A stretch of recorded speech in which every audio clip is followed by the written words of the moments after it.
یہ ہے اٹلی، اور سال 2023 میں اٹلی نے ٹورزم یعنی کہ سیر و سیاحت سے 215 ارب ڈالرز کمائے، اور اس کمائی کا سب سے بڑا حصہ اس کے ایک شہر روم سے اکٹھا ہوا۔ یہ ہے گریس یعنی کہ یونان۔ سال 2023 میں یونان نے 54 ارب ڈالرز کمائے، اور اس کا سب سے زیادہ مقبول شہر ایتھنز تھا۔ یہ ہے ترکی، اور 2023 میں ترکی نے ٹورزم سے 46 ارب ڈالرز کمائے، اور اس کا سب سے زیادہ مشہور شہر استنبول رہا۔ اور بالکل اسی طرح کے مقبول ترین تاریخی شہروں میں میکسیکو کا میکسیکو شہر، جارڈن یعنی اردن کا پیٹرا شہر، فرانس کا پیرس اور UK کا لندن شہر شامل ہیں۔ لیکن کیا ایسے لاجواب اور قیمتی شہر صرف دوسرے ملکوں میں؟ کیا پاکستان میں تاریخی لحاظ سے ان کے مقابلے یا پھر ان کے برابر کا کوئی شہر نہیں ہے؟ تو جواب ہے جی ہاں، ہے ایک ایسا شہر، اور یہ اتنا قیمتی ہے کہ یہ صرف ایک شہر پاکستان کو IMF اور دوسرے ممالک سے قرض لینے کی ذلت سے آزاد کروا سکتا ہے، اور سیر و سیاحت کے لحاظ سے پاکستان کو دنیا کے مقبول ترین ملکوں کی لسٹ میں شامل کروا سکتا ہے۔ لیکن کیا یہ سب سچ بھی ہے؟ کیا واقعی ایسا ہے اور ہو بھی سکتا ہے، یا پھر یہ صرف دل کو خوش کرنے والے سیاسی نعروں اور وعدوں جیسی بس فرضی باتیں؟ اور اگر یہ سچ ہے تو یہ سب آخر کیسے اور کب ہوگا؟ یہ ہے انیکسپلین پاکستان، اور آج ہم ایکسپلین کرنے جا رہے ہیں تاریخی لحاظ سے پاکستان کا سب سے زیادہ قیمتی اور اہم ترین شہر ٹیکسلا کو، جسے پاکستان کا روم، ایتھنز یا پھر میکسیکو کہا جائے تو غلط نہیں ہوگا۔ دیکھیے، اس ویڈیو کے اندر میں ٹیکسلا کے بارے میں جتنی بھی باتیں کروں گا وہ صرف اسی لیے نہیں ہوں گی کہ میں ایک اچھی سوچ رکھنے والا محب وطن ہوں، یا پھر مجھے جان بوجھ کے اپنے ملک کا اچھا امیج دکھانا ہے، بلکہ میں چاہتا ہوں کہ ہم نیوٹرل ہو کے ٹیکسلا شہر کے بارے میں تمام ضروری معلومات جانیں، تاکہ ہمیں اس کی اصل اہمیت کا اندازہ ہو سکے، اور پھر اینڈ پر آپ خود فیصلہ کریں کہ کیا واقعی ٹیکسلا اس قابل ہے کہ دنیا بھر کے ٹورسٹ اس شہر کو دیکھنے آنا چاہیں گے۔ اور اسی مقصد کے لیے میں نے ٹیکسلا کے بارے میں تمام معلومات کو 4 حصوں میں ڈیوائیڈ کر دیا، اور مجھے یقین ہے کہ ان 4 پوائنٹس کو جاننے کے بعد آپ بھی یہی کہیں گے کہ واقعی ٹیکسلا پاکستان کا سب سے زیادہ قیمتی تاریخی شہر ہے۔ سو number 1، historical significance of Taxila, یعنی کہ ٹیکسلا کی تاریخی اہمیت۔ دیکھیے، ٹیکسلا آج پاکستان میں صوبہ پنجاب کے ضلع راولپنڈی میں موجود ہے، لیکن اس کی یہ لوکیشن تاریخ میں انتہائی اہم رہی ہے، کیونکہ اگر ہم وقت میں پیچھے جائیں تو یہی وہ جگہ ہے جو یہاں سے گزرنے والی قدیم تجارتی شاہراہوں کے رستے میں پڑتی تھی، جیسا کہ 2000 سال پرانی سلک روڈ، جہاں سے چائنا کے قدیم لوگ سلک یعنی ریشم کو چائنا سے عرب، وسطی ایشیائی اور مغربی ممالک کو بیچنے جایا کرتے تھے۔ اور آپ کو یہ جان کر حیرانی ہوگی کہ اسی قدیم سڑک کی بنیاد پر چائنا نے 2013 میں ون بیلٹ ون روڈ کا منصوبہ بنایا تھا، اور پاکستان میں موجود سی پیک اسی کی ایک شاخ ہے۔ اور دوسری اہم سڑک 2000 سال سے بھی زیادہ پرانی ہے، اور یہ آج بھی پاکستان میں موجود ہے۔ اس سڑک کو دی گرینڈ ٹرنک روڈ یعنی GT روڈ کہا جاتا ہے۔ 2400 کلومیٹر لمبی یہ سڑک اس وقت انڈیا کے کولکتہ شہر کو افغانستان کے کابل شہر سے ملاتی تھی، اور اس بات سے آپ اندازہ کر سکتے ہیں کہ ٹیکسلا شہر جو ان جیسی بڑی تجارتی شاہراہوں کے رستے میں پڑتا تھا کس قدر اہمیت کا حامل ہوگا۔ اور اس کی اہمیت کو سمجھنے کے لیے آپ اس کا موازنہ آج کل کے multi cultural business hub Dubai سے کر سکتے ہیں، جہاں پوری دنیا کے بزنس مین اور تاجر حضرات اکٹھا ہوتے ہیں اور اربوں کے حساب سے پیسہ انویسٹ کرتے ہیں۔ نمبر 2، آرکیٹیکچرل سگنیفیکینس، یعنی کہ ٹیکسلا کے اندر آخر کتنی جگہیں ہیں کہ جنہیں ایک ٹورسٹ کو لازمی دیکھنا چاہیے، اور اسے آسان کرنے کے لیے ہم ہر جگہ کو جاننے کے بعد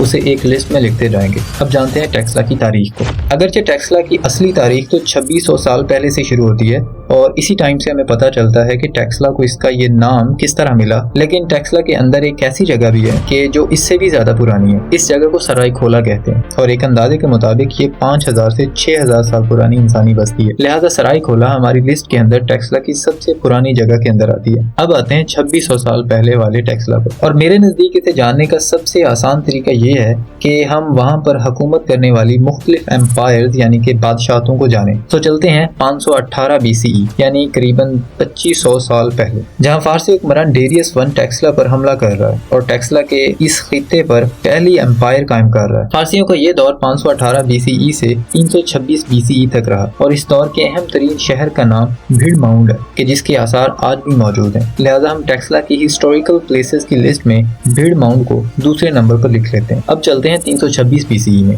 جہاں یونان کا شہنشاہ الیگزینڈر دی گریٹ یعنی سکندر اعظم ٹیکسلا پر قابض ہونے کے کے لیے اپنے ایک عظیم لشکر سمیت آ رہا ہے۔ اور یہ بات انتہائی دلچسپ ہے کہ اس وقت یہ ٹیکسلا کے شہنشاہ آمبی نے بغیر کسی جنگ کے ٹیکسلا کی بادشاہت سکندر اعظم کے سپرد کر دی اور پھر اسی جگہ کو بیس بنا کر سکندر اعظم برِ صغیر کے دیگر علاقوں پر حملہ کرتا رہا۔ لیکن سکندر اعظم کی 2 سال بعد اچانک موت کی وجہ سے یونانیوں کا اس علاقے پر زور ٹوٹ گیا اور یہاں ایک اور امپائر وجود میں آئی۔ یہ امپائر چندر گپت موریہ نے قائم کی اور اسی وجہ سے اسے مورین امپائر کہا جاتا ہے۔ مورین پیریڈ 321 BCE سے 185 BCE تک رہا اور اسی چندر گپت موریہ کے پوتے اشوکا نے بدھ مت قبول کرنے کے بعد یہاں بدھ مت مذہب کے پھیلاؤ کے لیے مختلف اسٹوپاز، عمارتیں اور مورتیاں بنوائیں۔ اس پیریڈ کی اہم وزٹنگ سائٹس میں وہاں بنا ایک شہر سرکپ اور ایک انتہائی خوبصورت اسٹوپا جسے دھرما راجیکا اسٹوپا کہتے ہیں شامل ہے، لہٰذا ہم انہیں اپنی لسٹ میں لکھ لیتے ہیں۔ اب مزید آگے آئیں تو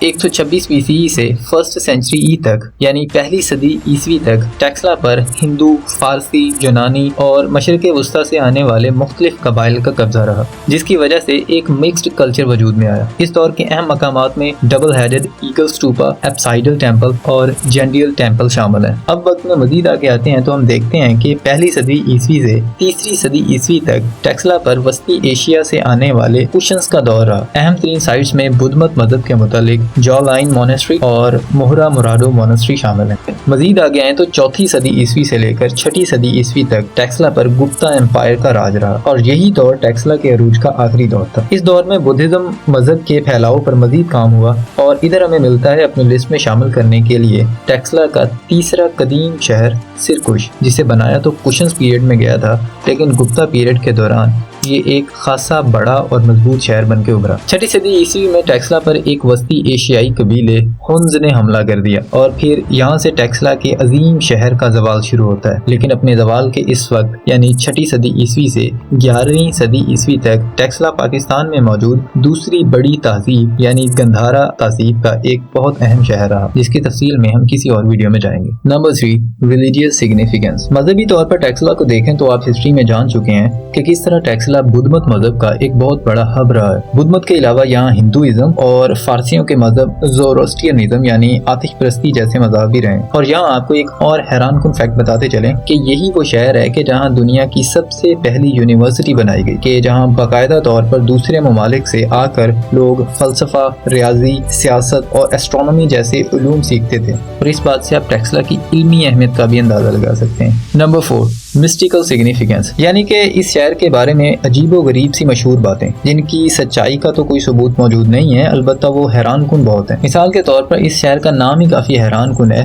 کیونکہ ٹیکسلا قدیم سنسکرت زبان کے ایک لفظ تکشا شیلا سے نکلا ہے کہ جس کا مطلب ہے a place of cut stones، یعنی کہ تراشے ہوئے پتھروں والی جگہ، اور پھر وقت کے ساتھ ساتھ اسے تکشا شیلا سے ٹیکسلا کہا جانے لگا۔ مزید یہ کہ ٹیکسلا شہر کا ذکر قدیم ہندو مت کی نظموں رامائنا اور مہابھارتا میں بھی پایا جاتا ہے اور کہا جاتا ہے کہ ٹیکسلا کو دیوتا راما کے چھوٹے بھائی لکشمنا نے بنایا۔ اس کے علاوہ اس شہر کو سٹی آف سرپینٹس بھی کہا جاتا ہے اور اس کہانی کے مطابق اس شہر کی حفاظت کچھ عظیم ناگ یعنی کہ سانپ کیا کرتے تھے۔ اور یہ بھی مشہور ہے کہ ٹیکسلا کے اندر ایک کھویا ہوا خزانہ ہے جو کہ مختلف ادوار کے اندر یہاں جمع ہوتا رہا۔ یہاں ہمارے 4 پوائنٹس ختم ہوتے ہیں اور شروع ہوتا ہے آپ سے سوال پوچھنے کا وقت کہ کیا ٹیکسلا اپنی اس رچ ہسٹری کے ساتھ واقعی اس قابل ہے کہ دنیا بھر سے لوگ اسے دیکھنے کے لیے پاکستان آنا پسند کریں گے؟ اور مجھے یقین ہے کہ آپ کا جواب ہاں میں ہی ہوگا، کیونکہ نہ صرف آپ بلکہ پوری دنیا پہلے ہی یہ مان چکی ہے کہ ٹیکسلا ایک نہایت ہی قیمتی تاریخی شہر ہے۔ جی ہاں، 1980 میں ٹیکسلا کو یونائٹڈ نیشنز کے ایک ادارے